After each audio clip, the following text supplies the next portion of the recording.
ನಮಸ್ಕಾರ ಕನ್ನಡಿಗರೇ, ನಮ್ಮ YouTube channel like ಮಾಡಿ, ಕಮೆಂಟ್ ಮಾಡಿ, ಸಬ್ಸ್ಕ್ರೈಬ್ ಮಾಡಿ. ಇವತ್ತಿನ ನಿನಗಾಗಿ ಸಂಚಿಕೆ ಏನಾಯಿತು ನೋಡೋಣ ಬನ್ನಿ. ಇಲ್ಲಿ ರಚನಾ ಮತ್ತು ಜೀವ ವಾರ್ಡ್ರೋಬ್ನಲ್ಲಿ ಕೂತಾಗ ಇಬ್ಬರು ಬಾಲ ಮತ್ತು ಕೃಷ್ಣ ಬೀಗ ಹಾಕೊಂಡು ಹೊಟ್ಟೋಗಿರ್ತಾರೆ.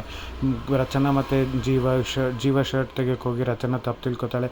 ಏನ್ರಿ ನೀವು ಒಂದು ಹೆಣ್ಮಕ್ಳು ಪಕ್ಕದಲ್ಲಿ ಇರ್ಬೇಕಾದ್ರೆ ಹಿಂಗೆ ಶರ್ಟ್ ತೆಗಿತಾ ಇದ್ದೀರಲ್ಲ ಅಂತ, ನಿಮ್ಗೆ ಅಷ್ಟು ಗೊತ್ತಾಗಲ್ವಂತ ಜಗಳ ಆಡೋದಕ್ಕೆ ಶುರು ಮಾಡ್ತಾರೆ.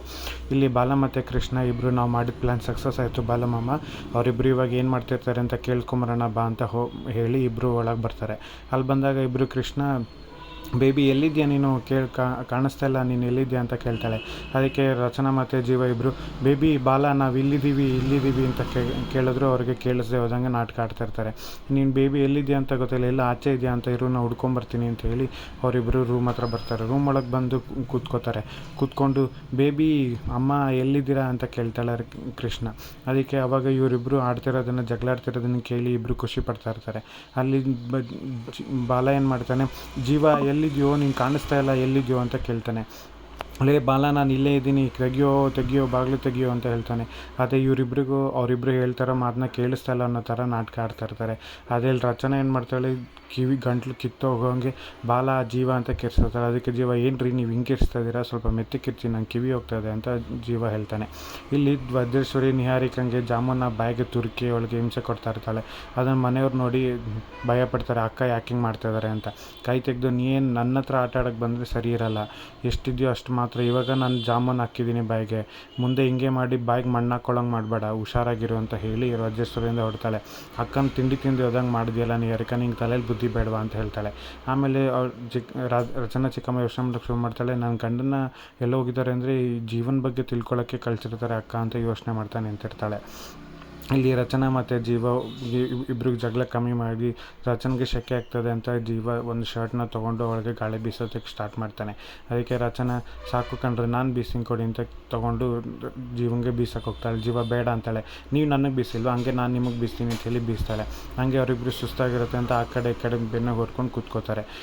ಇದು ಯಾವ ಒಳ್ಳೆ ಕರ್ಮ ಆಯಿತು, ನಾವು ಬಂದು ಇಲ್ಲಿ ಕೂತ್ಕೊಂಡಿದ್ದೀವಿ, ನಂಗೆ ಶೆಕೆ ಆಗ್ತಾಯಿದೆ, ತೆಗಿಯೋಕ್ಕಾಗ್ತಿಲ್ಲ ಅಂತ ಜೀವ ಹೇಳ್ತಿರ್ತಾನೆ. ಇದನ್ನು ಕರೆದ್ರೂ ಬಾಲ ಮತ್ತು ಕೃಷ್ಣ ಕೇಳದೆ ಹೋದಂಗೆ ಇರ್ತಾರೆ. ಅವರಿಬ್ಬರು ಜಗಳಾಡ್ತಿಲ್ಲ ಬಾಲಮಮ್ಮ, ಇಬ್ಬರು ಸೈಲೆಂಟ್ ಆಗಿದ್ದಾರೆ, ನಗ್ತಾ ಇದ್ದಾರೆ ಅಂತಂದರೆ ಅವರಿಬ್ಬರ ಮಧ್ಯೆ ಪ್ರೀತಿ ಬೆಳೀತಾ ಇದೆ ಅಂತ ಅರ್ಥ ಅಂತ ಬಾಲ ಕೃಷ್ಣಂಗೆ ಹೇಳ್ತಾನೆ. ಬಾಲ ಮತ್ತು ಕೃಷ್ಣ ಇಬ್ಬರು ರೂಮಿಗೆ ಬರ್ತಾರೆ. ರೂಮಿಗೆ ತೆಗೆದು ಇಷ್ಟೊತ್ತದ್ದು ತೆಗಿಬಾರ್ದು ಅಂತ ಹೇಳಿ ವಾರ್ಡ್ರ್ ಬಾಗಿಲು ತೆಗೆದು ಇಬ್ಬರು ಜೀವ ಮತ್ತು ರಚನಾ ಆಚೆ ಬರ್ತಾರೆ. ರಚನಂಗೆ ಕಾಲು ಜವ ಹಿಡ್ದಿರುತ್ತೆ. ಅವಳು ಅಯ್ಯೋ ನಂಗೆ ಕಾಲು ಆಗ್ತಾಯಿಲ್ಲ, ಜವ ಹಿಡ್ದಿದೆ ಅಂತ ಕೂತ್ಬಿಡ್ತಾಳೆ. ಅಷ್ಟರಲ್ಲಿ ಜೀವ ಏನು ಮಾಡ್ತಾನೆ, ಕೊಡಿ ಕಾಲನ್ನ ನಾನು ಸರಿ ಮಾಡ್ತೀನಿ ಅಂತ ಅವ್ನ ತೊಡೆ ಮೇಲೆ ಕಾಲನ್ನ ಇಟ್ಕೋತಾನೆ. ಅದನ್ನು ಬಾಲ ಮತ್ತು ಕೃಷ್ಣ ನೋಡಿ ಖುಷಿ ಪಡ್ತಾರೆ. ಕೃಷ್ಣ ಬೇಡ ಅಂತ ಹೇಳೋಕ್ಕಾಗಲ್ಲ, ಆದರೆ ರಚನಾ ಬೇಡ ಅಂತ ಹೇಳಿದ್ದಕ್ಕೆ ಜೀವ ಇರಲಿ ಪರವಾಗಿಲ್ಲ ನಾನು ಸರಿ ಮಾಡ್ತೀನಿ ಅಂತ ಹೇಳಿ ಅದನ್ನು ಇಟ್ಕೊಂಡು ಕಾಲು ಒತ್ತುತ್ತಾ ಇರ್ತಾನೆ. ರಚನಾ ಅವರೇ, ಈ ಕೃಷ್ಣ ಯಾಕೋ ಬರ್ತಾ ಬದಲಾಗ್ತಿದ್ದಾಳೆ, ತುಂಬ ತರಲೆ ಆಗ್ತಿದ್ದಾಳೆ, ಅದೆಲ್ಲ ಈ ಬಾಲನ ಜೊತೆ ಸೇರಿಕೊಂಡು ತರಲೆ ಆಗ್ತಿರೋದು ಅಂತ ಜೀವ ಬೈತಾನೆ. ಅದಕ್ಕೆ ರಚನಾ ಏನು ಇರಲಿ ಪರವಾಗಿಲ್ಲ ಬಿಡಿ ಅಂತ ಹೇಳ್ತಾಳೆ. ಕೃಷ್ಣ ಹೇಳ್ತಾಳೆ, ಅಮ್ಮ ನಂಗೊಂದು ಮಾತು ನಡೆಸ್ಕೊಡ್ತೀಯ ಅಂತ ಕೇಳ್ತಾಳೆ. ಅದಕ್ಕೆ ಅವನು ಸರಿ ಆಯಿತು ಹೇಳು ಮಗಳೇ, ನೀನು ಹೇಳೋದನ್ನು ನಾನು ಯಾವತ್ತಿಲ್ಲ ಅಂತ ಹೇಳಿದ್ದೀನಿ, ನಾನು ನಡೆಸ್ಕೊಡ್ತೀನಿ ಅಂತ ರಚನಾ ಹೇಳ್ತಾಳೆ. ನೀವಿಬ್ಬರು ನಂಗೊಂದು ಮಾತು ಕೊಡಬೇಕು ಅಂತ ಹೇಳ್ತಾಳೆ. ಏನು ಅಂತ ಕೇಳಿದಾಗ ನೀವಿಬ್ಬರು ಮದುವೆ ಆಗಬೇಕು ಅಂತ ಕೇಳ್ತಾಳೆ. ಅದು ಮದುವೆ ಆಗಬೇಕು ಅಂತ ಹೇಳಿದ್ದನ್ನು ಕೇಳಿ ಬಾಲಂಗೆ ಎಲ್ಲೆಲ್ಲದ ಖುಷಿಯಾಗುತ್ತೆ. ಆಗ ರಚನಾ ಮತ್ತು ಜೀವ ಏನು ಹೇಳುವಂಥ ಪರಿಸ್ಥಿತಿಯಲ್ಲಿ ಇರೋದಿಲ್ಲ. ಜೀವ ಅದಕ್ಕೆ ಏನು ಉತ್ತರ ಕೊಡ್ತಾನೆ, ಏನು ಉತ್ತರ ಕೊಡಬೇಕಂತ ಗೊತ್ತಾಗ್ದಲೇ ಸುಮ್ಮನೆ ಇರ್ತಾನೆ. ಅದಕ್ಕೆ ಕೃಷ್ಣ ಹೇಳ್ತಾಳೆ, ನನಗೆ ಅಮ್ಮನೂ ಬೇಕು ಅಪ್ಪನೂ ಬೇಕು, ಅಮ್ಮ ಅಪ್ಪ ಇಬ್ಬರು ಒಟ್ಟಿಗೆ ಬೇಕು ಅಂತಂದರೆ ನೀವಿಬ್ಬರು ಮದುವೆ ಆಗಬೇಕು, ಇದೇ ನನ್ನ ಆಸೆ ಅಂತ ಕೃಷ್ಣ ಮತ್ತೆ ಹೇಳ್ತಾಳೆ. ಅದನ್ನು ಕೇಳಿ ಜೀವಂಗೆ ಏನು ಉತ್ತರ ಕೊಡಬೇಕಾಗತ್ತೆ ಅಂತ ಕೃಷ್ಣಂಗೆ ಗೊತ್ತಾಗ್ದಿಲ್ಲ ಅಲ್ಲಿಂದ ಶರ್ಟ್ ಹಾಕ್ಕೊಂಡು ಹೊರಗಡೆ ಹೊರಟೋಗ್ತಾನೆ. ಆಮೇಲೆ ಇಲ್ಲಿ ಕೃಷ್ಣ ಹೊರಗಡೆ ಬರ್ತಾಳೆ. ರಚನಾನು ಹಾಲಿಗೆ ಬಂದು ಕೃಷ್ಣಂಗೆ ಕೇಳಿಬಿಟ್ಲಲ್ಲ ಏನು ಮಾಡೋದು ಅಂತ ಗೊತ್ತಾಗ್ದಲೆ, ಅವಳಿಗೆ ಏನು ಹೇಳಬೇಕಂತ ಗೊತ್ತಾಗ್ದಲೆ ಹಾಲಿಗೆ ಬಂದುಬಿಡ್ತಾಳೆ. ಈ ಜೀವ ಹೊರಗೆ ಹೋಗಿರ್ತಾನೆ. ಕೃಷ್ಣ ಮತ್ತು ಬಾಲ ಇಬ್ಬರು ಟೆರೆಸ್ ಮೇಲೆ ಬೆಡ್ಶೀಟ್ ಹಾಕ್ಕೊಂಡು ನಿಂತಿರ್ತಾರೆ. ಆಗ ಪಕ್ಕದ ಮನೆಯವ್ಳು ಬಂದು, ಏನ್ರಿ ಬಾಲ ಎಲ್ಲಿದ್ದಾರೆ, ಏನಾಯಿತು, ನಿಮ್ಮ ರಚನಾ ಮೇಡಮ್ ಎಲ್ಲಿ ಅಂತ ಕೇಳ್ತಾಳೆ. ನೀವು ದಯವಿಟ್ಟು ನಿಮ್ಮ ಕೆಲಸ ನೋಡ್ಕೊಂಡು ನೀವು ಹೋಗಿ, ನೀನು ಸುಮ್ಮನೆ ನಮಗೆ ತೊಂದರೆ ಕೊಡಬೇಡಿ ಅಂತ ಹೇಳ್ತಾನೆ. ಅದಕ್ಕೆ ಅವಳಿಂದ ಹೊರಡ್ತಾಳೆ. ಅವಳು ಬಾಯ್ ಅಂತ ಹೇಳಿದಾಗ ಬಾಲಂಗೆ ಖುಷಿಯಿಂದ ಬಾಯ್ ಅಂತ ಅವಳಿಗೆ ಹೇಳ್ತಾನೆ. ಇವರಿಬ್ಬರು ಮಧ್ಯೆ ಏನೋ ತರಲೆಯಾಗಿ ಆಡ್ತಾ ಇರ್ತಾರೆ. ಇಲ್ಲಿ ಬಾಲ ಹೇಳ್ತಾನೆ ಕೃಷ್ಣಗೆ ನಾವು ಇನ್ನೇನಾದರೂ ಮಾಡಬೇಕು, ಏನೋ ಮಾಡಿದ್ರೇ ಸರಿ ಹೋಗೋದು ಅಂತ ಇಬ್ಬರು ಮತ್ತೆ ಪ್ಲ್ಯಾನ್ ಮಾಡೋದಕ್ಕೆ ಶುರು ಮಾಡ್ತಾರೆ. ಇಲ್ಲಿ ಫುಡ್ ಟ್ರಕ್ ಹತ್ರ ಬರ್ತಾ ಇದ್ದಿದ್ದು ಮೀಸೆ ತಾತ ಮತ್ತೆ ಬರ್ತಾರೆ. ಆದರೆ ಮತ್ತೆ ಬರೋದಕ್ಕೂ ಮುಂಚೆ ಜೀವನ ಮನೆ ಎಲ್ಲಿ ಅಂತ ತಿಳ್ಕೊಂಡು ಅಡ್ರೆಸ್ ಹುಡ್ಕೊಂಡು ಅಲ್ಲಿಗೆ ಬರ್ತಾರೆ. ಅಡ್ರೆಸ್ ಹುಡ್ಕೊಂಡು ಬಂದಾಗ ಜೀವ ಅಂತ ಕರೀತಾರೆ ಮನೆ ಒಳಗೆ ಗೇಟ್ ಹತ್ರ. ಅವಾಗ ರಚನಾ ಯಾರದು ಬಂದಿದ್ದು ಅಂತ ಹೋಗಿ ನೋಡೋಷ್ಟರಲ್ಲಿ ಕೃಷ್ಣ, ಮೀಸೆ ತಾತ ನೀವಾ ಬಂದಿದ್ದು ಅಂತ ಹೇಳಿ ಜೀವ ಕೃಷ್ಣ ಹೋಗಿ ನಿಂತ್ಕೋತಾಳೆ. ಕೃಷ್ಣ ರಚನಾಗೆ ಹೇಳ್ತಾಳೆ, ಇವರು ಮೀಸೆ ತಾತ ಅಂತ. ನಮ್ಮ ಫುಡ್ ಟ್ರಕ್ ಹತ್ರ ಯಾವಾಗಲೂ ಬರ್ತಾರೆ ಊಟ ಮಾಡೋಕ್ಕೆ ಅಂತ ಕೃಷ್ಣ ಹೇಳ್ತಾಳೆ. ಇವ್ರು ನಮ್ಗೆ ಗೊತ್ತಿರೋರೆ, ತುಂಬ ಒಳ್ಳೆಯವರು, ನಮ್ಗೆ ಬೇಕಿರೋರು ಅಂತ ಹೇಳ್ತಾಳೆ. ಅದಕ್ಕೆ ರಚನಾ ಬನ್ನಿ ಸರ್ ಒಳಗೆ ಅಂತ ಹೇಳ್ತಾಳೆ. ಅದಕ್ಕೆ ನೀನೇ ಅಲ್ವಾ ಸೂಪರ್ ಸ್ಟಾರ್ ರಚನಾ ಅಂದಾಗ ಹ್ಞೂ ಸರ್ ನಾನೇ ಅಂತ ಹೇಳ್ತಾಳೆ. ಬನ್ನಿ ಸರ್ ಒಳಗೆ ಹೋಗೋಣ ಅಂತ ಹೇಳಿದಾಗ ಆಯಿತು ಬನ್ನಿ ಅಂತ ಹೋಗ್ತಾಳೆ. ಆಗ ಮಿಸ್ಸಸ್ ತಾತ ಕೃಷ್ಣಗೆ ಚಾಕ್ಲೇಟ್ ತಂದಿರ್ತಾರೆ. ಚಾಕ್ಲೇಟ್ ಕೊಡ್ಬೋದಾ ಅಂತ ಕೇಳಿದ್ದಕ್ಕೆ ಕೊಡಿ ಸರ್ ಅದೇನಿಲ್ಲ ಏನೂ ಪರವಾಗಿಲ್ಲ ಅಂತ ಹೇಳಿ ಮನೆ ಒಳಗೆ ಕರ್ಕೊಂಬರ್ತಾರೆ. ಒಳಗೆ ಕರ್ಕೊಂಬಂದಾಗ ಮಿಸ್ಸಸ್ ತಾತ ಅಂತ ಬಂದು ಕೃಷ್ಣ ಆ ತಾತನ ತಪ್ಕೋತಾಳೆ. ತಾತ ಪ್ರೀತಿಯಿಂದ ಮುದ್ದು ಮಾಡ್ತಾರೆ. ಮುದ್ದು ಮಾಡಿದಾಗ ಕೃಷ್ಣ ಕೇಳ್ತಾಳೆ, ಏನು ತಾತ ನೀವು ಇಲ್ಲಿ ಬಂದಿದ್ದು ಅಂತ ಕೇಳಿದಾಗ ಆ ತಾತ ಹೇಳ್ತಾನೆ, ಇಲ್ಲ ಮಗಳೇ ನಿಂಗೆ ಹುಷಾರಿರಲಿಲ್ಲಂತೆ, ಅದು ಗೊತ್ತಾಯಿತು, ಹಾಗೆ ಫುಡ್ ಟ್ರಕ್ದು ಏನೋ ಸಮಸ್ಯೆ ಆಗಿತ್ತಲ್ಲ ಅದಕ್ಕೆ ನಿಮ್ಮ ನೋಡ್ಕೊಂಡು ಹೋಗೋಕ್ಕೆ ಬಂದೆ ಅಂತ ತಾತ ಹೇಳ್ತಾರೆ. ಅದೇ ರಚನೆ ಹೇಳ್ತಾಳೆ.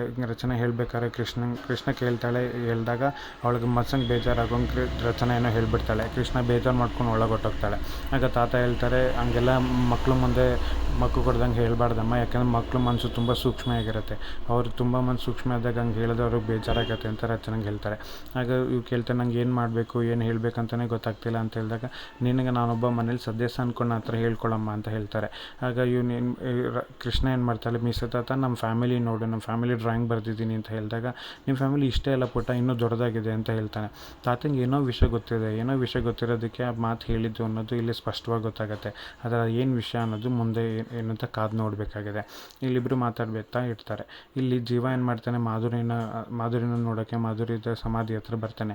ಸಮಾಧಿ ಹತ್ರ ಬಂದು ರೇವಾ ಕೇಳ್ತಾನೆ, ನಾನು ಏನು ಮಾಡಬೇಕು ಅಂತ ಗೊತ್ತಾಗ್ತಿಲ್ಲ ಮಾಧುರಿ, ನಿನ್ನ ಹೋಲಿಸ್ಕೊಳ್ಳೋಕ್ಕೆ ನಾನು ತುಂಬ ಪ್ರಯತ್ನಪಟ್ಟೆ, ತುಂಬ ಕಷ್ಟಪಟ್ಟೆ, ಏನೆಲ್ಲ ಕಷ್ಟಪಟ್ಟೆ ಅಂತ ನಿನಗೆ ಗೊತ್ತು, ಆದರೂ ನೀನು ನನಗೆ ಸಿಗದೆ, ನಿಮ್ಮಪ್ಪನ ಎದುರಾಕೊಂಡು ನಿನ್ನ ಪ್ರೀತಿಸಿ ಎಷ್ಟೊಂದೆಲ್ಲ ಮಾಡಿದ್ದೀನಿ. ಆದರೆ ಇವಾಗ ಕೃಷ್ಣ ರಚನಾನ ಅಮ್ಮ ಬೇಕು ಅಂತ ಕೇಳ್ತಾಳೆ. ನಾನು ಹೆಂಗೆ ಅದನ್ನು ಮಾಡೋಕ್ಕಾಗತ್ತೆ, ಆದರೆ ನನ್ನ ಮನಸ್ಸು ಅದು ಒಪ್ತಾಯಿಲ್ಲ. ರಚನವ್ರಿಗೆ ಹೇಳಿದ್ರೆ ರಚನವ್ರು ಕೂಡ ನಾನು ಕೃಷ್ಣಗೆ ಕೊನೆಯವ್ರಿಗೆ ಅಮ್ಮನಾಗಿ ಇದ್ಬಿಡ್ತೀನಿ ಅಂತ ಹೇಳ್ತಾರೆ. ನಂಗೆ ಏನು ಮಾಡಬೇಕಂತ ಗೊತ್ತಾಗ್ತಿಲ್ಲ ಮಾಧುರಿ ಅಂತ ಮಾಧುರಿ ಹತ್ರ ಕೇಳ್ತಾನೆ. ನಂಗೆ ಏನು ಮಾಡಲಿ, ಅವ್ರನ್ನ ಹೆಂಗೆ ಮದುವೆ ಆಗಲಿ, ಮದುವೆ ಆಗದಲ್ಲೇ ಇರಿಸ್ಕೊಳ್ಳೋದಕ್ಕೂ ಆಗೋಲ್ಲ, ಮದುವೆ ಆದರೆ ಆಗೋದಕ್ಕೆ ನಾನು ಮನಸ್ಸು ಒಪ್ತಾಯಿಲ್ಲ ಅಂತ ಹೇಳಿದಾಗ ಮಾಧುರಿ ಹಿಂದೆಯಿಂದ ಬಂದು ಅವಳ ಆತ್ಮದಿಂದ ಕೈನ ಅವನ ಮೇಲೆ ಇಟ್ಟಂಗೆ ಆಗುತ್ತೆ. ಆ ಕೈ ಇಟ್ಟಾಗ ಅವ್ನು ಎದ್ದು ನಿಂತ್ಕೊಂಡು ಈ ಕಡೆ ನೋಡೋ ಅಷ್ಟರಲ್ಲಿ ಒಂದು ಬೆಳಕು ಅವನ ಮೇಲೆ ಬೀಳೋ ಥರ ಆಗುತ್ತೆ. ಆ ಬೆಳಕಿನಿಂದ ಮಾಧುರಿ ಬಂದಿರ್ತಾಳೆ. ಮಾಧುರಿ ಬಂದು ಹೇಳ್ತಾಳೆ, ಜೀವ ನಿನ್ನ ಬಿಟ್ಟು ನನಗೂ ಇರೋದಕ್ಕಾಗಲ್ಲ, ನೀನೆಷ್ಟು ಕಷ್ಟ ನೋವನ್ನು ಅನುಭವಿಸ್ತಾ ಇದೆಯೋ ನಾನು ಅಷ್ಟೇ ಕಷ್ಟ ನೋವನ್ನು ಅನುಭವಿಸ್ತಾ ಇದ್ದೀನಿ. ಆದರೆ ನಾನು ಈಗ ನಿನ್ನ ಜೊತೆ ಇಲ್ಲ, ನಿನ್ನ ಜೊತೆ ಇರೋದಕ್ಕಾಗೋದು ಇಲ್ಲ, ಆದರೆ ನೀನು ರಚನೆನ ಮದುವೆ ಆಗಲೇಬೇಕು ಅಂತ ಹೇಳ್ತಾಳೆ. ಅದನ್ನ ಕೇಳಿದ ತಕ್ಷಣ ಬೆಳಕು ಹೊಟ್ಟೋಗುತ್ತೆ. ಜೀವ ನೀನು ಬಂದಿದ್ದ ಇಲ್ಲಿ ನನ್ನ ಮೇಲೆ ಕೈ ಇಟ್ಟಿದ್ದು ಅದು ಮಾಧುರಿನೇ, ನೀ ಬಂದು ಹೇಳಿದೆ ನಾನು ರಚನನ ಮದುವೆ ಆಗಬೇಕಂತ ಹೇಳಿದ್ಯಾ ಅಂತ ಕೇಳಿದಾಗ ಮಾಧುರಿ ಹೂವು ಮುಡಿಸಿದ್ದು ಹೂವು ಕೆಳಗೆ ಬೀಳುತ್ತೆ. ಅದನ್ನು ನೋಡಿ ಜೀವ ಅನ್ಕೋತೆ, ನೀನು ಹೂವು ಕೊಡ್ತಾ ಇದೆಯಾ ಅಂದರೆ ಅದು ರಚನ ಮದುವೆ ಆಗಬೇಕು ಅಂತ ಹೇಳ್ತಾ ಇದೆಯಾ, ನೀನು ನಿಜವಾಗ್ಲೂ ಹೇಳ್ತಾ ಇದೆಯಾ ಅಂತ ಹೇಳಿ ಅವನು ಗಾಬರಿಯಿಂದ ಆಶ್ಚರ್ಯದಿಂದ ಅದನ್ನು ನೋಡ್ತಾ ನಿಂತಿರ್ತಾನೆ. ಮುಂದೇನಾಗುತ್ತೆ ನೋಡೋಣ.